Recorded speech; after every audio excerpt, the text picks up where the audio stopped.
Hello സുഹൃത്തെ, നമസ്കാരം. JDS current അഫേഴ്സിലേക്ക് സ്വാഗതം.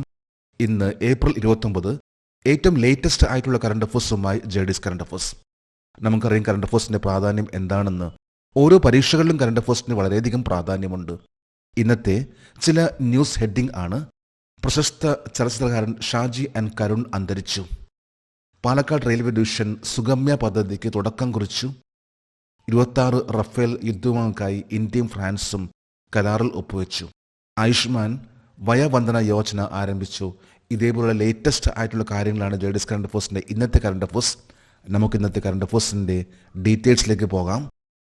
ഒരു ന്യൂസ് ഹെഡിംഗ് ആണ്: acclaimed film maker Shaji N. Karun passes away at 73. പ്രശസ്ത ചലച്ചിത്രകാരൻ ഷാജി N. കരുൺ അന്തരിച്ചു. മിക്കവാറും എല്ലാ പത്രങ്ങളിലും, പ്രത്യേകിച്ച് മലയാള പത്രത്തിലെ ഒരു ഇമ്പോർട്ടൻറ്റ് ന്യൂസ് ആണ്, അതായത് ഷാജി N. കരുൺ അദ്ദേഹത്തിൻ്റെ വിയോഗം. നമുക്ക് ഇന്നത്തെ കറണ്ട് അഫേഴ്സിൻ്റെ ഡീറ്റെയിൽസിലേക്ക് പോകാം. 2025 ഏപ്രിൽ 28 73 വയസ്സുള്ളപ്പോൾ അന്തരിച്ച ഷാജി N. കരുൺ ഏത് മേഖലയിലാണ് പ്രശസ്തനായത്? ചലച്ചിത്ര വ്യവസായം. ഫിലിം ഇൻഡസ്ട്രിയിൽ വളരെ പ്രശസ്തനായിട്ടുള്ള വ്യക്തിയാണ് ഷാജി N. കരുൺ. അദ്ദേഹം ഇന്നലെ, അതായത് ഏപ്രിൽ 28 അന്തരിച്ചു. 73 വയസ്സായിരുന്നു അദ്ദേഹത്തിന്. ഷാജി N. കരുൺ സംവിധാനം ചെയ്ത ആദ്യ ചിത്രം ഏതാണ്? പിറവി, 1989 ഫിലിം. 1989 ഫിലിം ആണ് പിറവി എന്ന ഫിലിം. ഈ ചിത്രമാണ് ഷാജി N. കരുണിന്റെ ആദ്യമായി സംവിധാനം ചെയ്തിട്ടുള്ള ചിത്രം. 70-ലധികം അന്താരാഷ്ട്ര ചലച്ചിത്ര മേളകളിൽ പ്രദർശിപ്പിക്കുകയും 31 അവാർഡുകൾ നേടുകയും ചെയ്ത പ്രശസ്ത ചലച്ചിത്ര നിർമ്മാതാവ് ഷാജി N. കരുണിന്റെ ഏത് സിനിമയാണ്? പിറവി.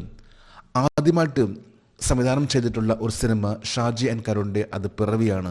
അതുപോലെ തന്നെ ആ ഫിലിം 70-ലധികം അന്താരാഷ്ട്ര മേളകളിൽ സ്ക്രീൻ ചെയ്യപ്പെട്ടിട്ടുള്ള, അതായത് പ്രദർശിപ്പിച്ചിട്ടുള്ള ഒരു ചിത്രമാണ് പിറവി എന്ന ചിത്രം. അതിന് ഏതാണ്ട് 31 അവാർഡ്സ് ആണ് ലഭിച്ചിട്ടുള്ളത്. ഒരു ന്യൂസ് ഹെഡിംഗ് ആണ്: Palakkad railway division launches project Sugamya. Palakkad railway division Sugamya പദ്ധതിക്ക് തുടക്കം കുറിച്ചു. ഇതും ലേറ്റസ്റ്റ് ആയിട്ടുള്ള കറണ്ട് അഫേഴ്സ് ആണ്. നമുക്ക് ഈ കറണ്ട് അഫേഴ്സിൻ്റെ ഡീറ്റെയിൽസിലേക്ക് പോകാം.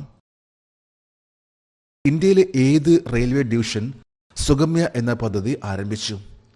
Palakkad railway division. ഇന്ത്യയിലെ ഏറ്റവും ലേറ്റസ്റ്റ് ആയിട്ട് പാലക്കാട് റെയിൽവേ ഡിവിഷനിൽ സുഗമ്യ എന്ന പദ്ധതി ആരംഭിച്ചിരിക്കുകയാണ്. വൈകല്യമുള്ളവർക്കും ചലനശേഷി കുറഞ്ഞവർക്കു വേണ്ടി ആരംഭിച്ച പാലക്കാട് റെയിൽവേ ഡിവിഷന്റെ പദ്ധതിയുടെ പേരെന്താണ്? പ്രൊജക്ട് സുഗമ്യ. പ്രൊജക്ട് സുഗമ്യ എന്ന് പറയുന്ന ഈ ഒരു പ്രൊജക്റ്റ്, ഇത് പ്രധാനമായിട്ടും പറയുമ്പോൾ വൈകല്യമുള്ളവർക്കും ചലനശേഷി കുറഞ്ഞവർക്ക് വേണ്ടി ആരംഭിച്ചിട്ടുള്ള ഒരു പദ്ധതിയാണ്. അതായത് the smooth movement of passengers. യാത്രക്കാർ, പ്രത്യേകിച്ച് വൈകല്യമുള്ളവരും ചലനശേഷി ഇവർക്ക് റെയിൽവേ കമ്പാർട്ട്മെൻറ്റിൽ കയറുക എന്ന് പറയുമ്പോഴും, അതുപോലെ തന്നെ അവർക്കുണ്ടാകുന്ന ബുദ്ധിമുട്ടുകൾ അതിന് തരണം ചെയ്യുന്നതിന് വേണ്ടിയുള്ള ഒരു പ്രൊജക്റ്റ് ആണ് പ്രൊജക്ട് സുഗമ്യ എന്ന പ്രൊജക്റ്റ് പാലക്കാട് റെയിൽവേ ഡിവിഷൻ ആരംഭിച്ചിട്ടുള്ളത്. ഇന്ത്യൻ റെയിൽവേക്ക് എത്ര റെയിൽവേ ഡിവിഷനുകളുണ്ട്? 17 സോണും 68 ഡിവിഷനും. ഏറ്റവും ലേറ്റസ്റ്റ് ആയിട്ടുള്ള ഇന്ത്യൻ റെയിൽവേയുടെ ഇപ്പോഴത്തെ ഡിവിഷൻസ് ആണ് 68 ഡിവിഷൻ. അതുപോലെ തന്നെ 17 സോണിലായിട്ടാണ് ഇന്ത്യൻ റെയിൽവേ അത് പ്രവർത്തിക്കുന്നത്. ഇന്ത്യൻ റെയിൽവേയുടെ തെക്കേ അറ്റത്തുള്ള റെയിൽവേ ഡിവിഷൻ ഏതാണ്? തിരുവനന്തപുരം ഡിവിഷൻ. ഇന്ന് 68 ഡിവിഷൻസ് ഉള്ള ഇന്ത്യൻ റെയിൽവേയുടെ ഏറ്റവും തെക്കേ അറ്റത്തുള്ള ഡിവിഷൻ ആണ് തിരുവനന്തപുരം ഡിവിഷൻ. അതുപോലെ തന്നെ പാലക്കാട് ഡിവിഷൻ. ഇതെല്ലാം വളരെ ഫേമസ് ആയിട്ടുള്ള റെയിൽവേയുടെ ഡിവിഷൻസ് ആണ്. അടുത്തൊരു ന്യൂസ് ഹെഡിംഗ് ആണ്: India France sign 63,000 crore deal for 26 Rafale fighters. 26 Rafale യുദ്ധ വിമാനങ്ങൾക്കായി ഇന്ത്യയും ഫ്രാൻസും 63,000 കോടി രൂപയുടെ കരാറിൽ ഒപ്പുവെച്ചു. ഇതിനു മുമ്പും കറണ്ട് അഫേഴ്സിൽ ഇന്ത്യ ഫ്രാൻസിന്റെ ഈ ഒരു എഗ്രിമെന്റിനെ കുറിച്ച് കറണ്ട് അഫേഴ്സിൽ വന്നിരുന്നു. നമുക്ക് ഈ കറണ്ട് അഫേഴ്സിന്റെ ഡീറ്റെയിൽസിലേക്ക് പോകാം. 2025 ഏപ്രിൽ 28 റഫേൽ വിമാനങ്ങൾ വാങ്ങുന്നതിനായി ഇന്ത്യ 63,000 കോടി രൂപയുടെ കരാറിൽ ഒപ്പുവെച്ച ഫ്രാൻസിലെ പ്രതിരോധ നിർമ്മാണ കമ്പനിയുടെ പേര് ഡസോൾട്ട് ഏവിയേഷൻ. ഫ്രാൻസിലെ ഡസോൾട്ട് ഏവിയേഷൻ ആണ് റഫേൽ എന്ന വിമാനം ഇന്ത്യക്ക് നൽകാൻ പോകുന്നത്. ഈ കഴിഞ്ഞ ദിവസം, അതായത് ഏപ്രിൽ 28 ഇന്ത്യ ഗവൺമെൻറ്റും ഡസോൾട്ട് ഏവിയേഷൻ ആയിട്ടുള്ള ഒരു കരാറിൽ ഒപ്പുവെച്ചിട്ടുള്ളത്. ഇത് വലിയൊരു കരാർ ആണ്. അതായത് 63,000 കോടി രൂപയുടെ ഒരു കരാർ ആണ്. ഇത്രയും വലിയൊരു കരാർ ആണ് ഡിഫൻസ് ഇന്നലെ കരാറിൽ ഒപ്പുവെച്ചിട്ടുള്ളത്. അതായത് ഏപ്രിൽ 28 2025 ഏപ്രിൽ 28 ഒപ്പുവെച്ച ഏറ്റവും പുതിയ കരാർ പ്രകാരം ഫ്രാൻസിൽ നിന്ന് എത്ര റഫേൽ യുദ്ധവിമാനങ്ങൾക്കാണ് ഇന്ത്യ ഒപ്പുവെച്ചത്? 26 റഫേൽ യുദ്ധവിമാനങ്ങൾ. അതായത് 63,000 കോടി രൂപയുടെ ഒരു കരാർ. ഇത് 26 യുദ്ധവിമാനങ്ങൾ വാങ്ങുന്നതിന് വേണ്ടിയുള്ള ഇന്ത്യൻ ഡസോൾട്ട് ഏവിയേഷൻ, ഫ്രാൻസിലെ ഡസോൾട്ട് ഏവിയേഷൻ ആയിട്ടുള്ള ഒരു കരാർ ആണ് ഒപ്പുവെച്ചിട്ടുള്ളത്. 2025 ഏപ്രിൽ 28 ഒപ്പുവെച്ച ഏറ്റവും പുതിയ കരാർ പ്രകാരം ഫ്രാൻസിൽ നിന്ന് ഇന്ത്യ എത്ര സിംഗിൾ സീറ്റ് റഫേൽ ജെറ്റുകൾ വാങ്ങും? 22 സിംഗിൾ സീറ്റ്.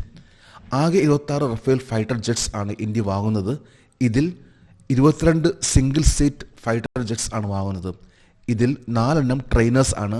അതായത് ഡബിൾ സീറ്റ് ആയിരിക്കുള്ളൂ. ഒരു ട്രെയിനറും ഒപ്പം തന്നെ പൈലറ്റും ആയിരിക്കുള്ളൂ യാത്ര ചെയ്യുക. എന്നാൽ 22 വിമാനങ്ങൾ അതിൽ പൈലറ്റായിട്ട് ഒരേ ഒരു വ്യക്തി മാത്രമേ ഉണ്ടാവുകയുള്ളൂ. സിംഗിൾ സീറ്റ് റഫേൽ വിമാനങ്ങളാണ് 22, 4 മൾട്ടി, അതായത് 2 സീറ്റ് ഉള്ള വിമാനങ്ങളാണ്. 2025 ഏപ്രിൽ 28 ഒപ്പുവെച്ച ഏറ്റവും പുതിയ കരാർ പ്രകാരം ഏത് വിമാനവാഹന കപ്പലിനാണ് ഇന്ത്യ റഫേൽ യുദ്ധവിമാനങ്ങൾ വാങ്ങുന്നത്? INS വിക്രമാദിത്യയും INS Vikrant. ഇന്ത്യയുടെ 2 വളരെ പ്രധാനപ്പെട്ട എയർക്രാഫ്റ്റ് കാരിയേഴ്സ് ആണ് INS Vikramaditya, INS Vikrant. INS Vikramaditya India വാങ്ങിച്ചിട്ടുള്ളത് റഷ്യയിൽ നിന്നാണെങ്കിൽ INS വിക്രാന്ത് അത് ഇന്ത്യയിൽ തന്നെ നിർമ്മിച്ചിട്ടുള്ള, തദ്ദേശീയമായി നിർമ്മിച്ചിട്ടുള്ള ഒരു വിമാനവാഹന കപ്പലാണ്. ഈ കഴിഞ്ഞ 2 വർഷം മുമ്പാണ് INS വിക്രാന്ത് ഇത് കമ്മീഷൻ ചെയ്തിട്ടുള്ളത്. കൊച്ചിയിൽ വെച്ചായിരുന്നു ഇതിൻ്റെ കമ്മീഷനിങ്. അതുപോലെ തന്നെ കൊച്ചിൻ ഷിപ്പ്യാർഡ് ആണ് INS വിക്രാന്ത് ഇത് നിർമ്മിച്ചിട്ടുള്ളത്. ഒരു ന്യൂസ് ഹെഡിംഗ് ആണ് ആയുഷ്മാൻ വയ വന്ദന യോജന ലോഞ്ച്ഡ് ഇൻ ഡൽഹി. ആയുഷ്മാൻ വയ വന്ദന യോജന ഡൽഹിയിൽ ആരംഭിച്ചു. നമുക്ക് കറണ്ട് അഫയേഴ്സിൻ്റെ ഡീറ്റെയിൽസിലേക്ക് പോകാം. 2025 ഏപ്രിൽ 28 ആയുഷ്മാൻ വയ വന്ദന പദ്ധതി ആരംഭിച്ചത് ഏത് സർക്കാരാണ്? ഡൽഹി സർക്കാർ. ആയുഷ്മാൻ വയ വന്ദന എന്ന ഒരു പുതിയ പ്രൊജക്റ്റ് ആണ് ഡൽഹി സർക്കാർ ഈ കഴിഞ്ഞ ദിവസം, അതായത് ഏപ്രിൽ 28 ലോഞ്ച് ചെയ്തിട്ടുള്ളത്. ആയുഷ്മാൻ വയ വന്ദന പദ്ധതിയുടെ 10 ലക്ഷം സമഗ്ര ആരോഗ്യ പരിരക്ഷ ഏത് പ്രായത്തിലുള്ള മുതിർന്ന പൗരന്മാർക്ക് ലഭിക്കും? 70 വയസ്സും അതിൽ കൂടുതലുള്ള മുതിർന്ന പൗരന്മാർ, അതായത് 70 ഇയേഴ്സ് ആൻഡ് എബോവ് ഉള്ള സീനിയർ സിറ്റിസൺസ്, അവർക്ക് വേണ്ടിയുള്ള ഒരു പദ്ധതിയാണ് ആയുഷ്മാൻ വയ വന്ദന പദ്ധതി. ഇത് ആരംഭിച്ചിട്ടുള്ളത് ഡൽഹി സർക്കാർ ആണ്. 2025 ഏപ്രിൽ 28 ആയുഷ്മാൻ വയ വന്ദന പദ്ധതി ആരംഭിച്ചത് ആരാണ്? മുഖ്യമന്ത്രി രേഖ ഗുപ്തയും കേന്ദ്രമന്ത്രി ഹർദീപ് സിംഗ് പുരിയും. ഡൽഹിയിലെ ചീഫ് മിനിസ്റ്റർ ആണ് രേഖ ഗുപ്ത.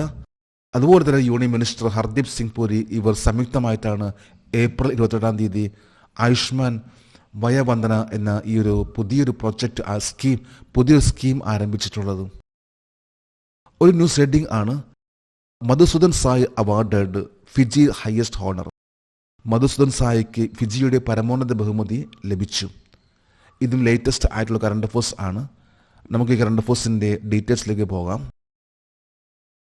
കർണാടകയിലെ ഏത് പ്രമുഖ മനുഷ്യസ്നേഹിയാണ് അടുത്തിടെ Fiji companion of the order of Fiji ബഹുമതി നൽകിയത്?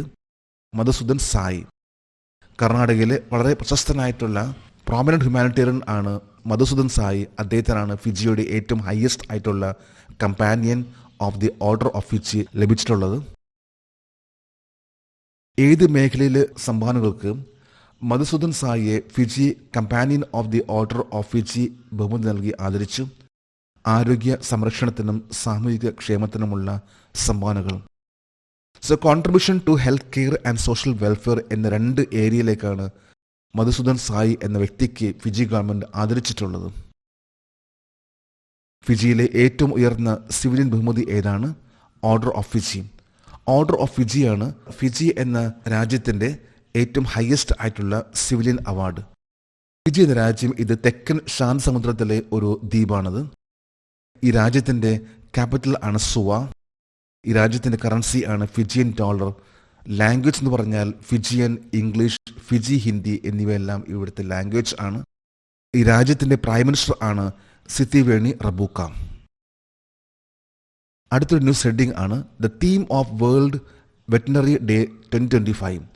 2025 ലോക വെറ്റിനറി ദിനത്തിൻ്റെ പ്രമേയം. ഏത് ദിവസമാണ് വെറ്റിനറി ഡേ ആയിട്ട് ലോകമെമ്പാടും ആഘോഷിക്കുന്നത്? നമുക്ക് ഈ കറണ്ട് അഫയേഴ്സിൻ്റെ ഡീറ്റെയിൽസിലേക്ക് പോകാം. ലോക വെറ്റിനറി ദിനം വർഷം തോറും ഏത് തീയതിയിലാണ് ആചരിക്കുന്നത്? ഏപ്രിൽ മാസത്തിലെ അവസാന ശനിയാഴ്ച. ഈ വർഷമാണെങ്കിൽ ഏപ്രിൽ 26, ഈ കഴിഞ്ഞ ശനിയാഴ്ചയായിരുന്നു world veterinary day. Animal health takes a team എന്നതാണ് ഈ പ്രാവശ്യത്തെ വെറ്റിനറി ഡേ ആയിട്ടുള്ള തീം വന്നിട്ടുള്ളത്. എല്ലാ വർഷവും ലാസ്റ്റ് സാറ്റർഡേ ആണ് വേൾഡ് വെറ്റിനറി ഡേ ആയിട്ട് ആഘോഷിക്കുന്നത്. 2025 ഏപ്രിൽ 26 തീയതിയാണ് വേൾഡ് വെറ്റിനറി ഡേ ആയിട്ട് ആഘോഷിച്ചിട്ടുള്ളത്. നമ്മളിന്ന് 19 കറണ്ട് അഫയേഴ്സും അതുമായി ബന്ധപ്പെട്ട് GK ഇവിടെ ഡിസ്കസ് ചെയ്തിട്ടുള്ളത്.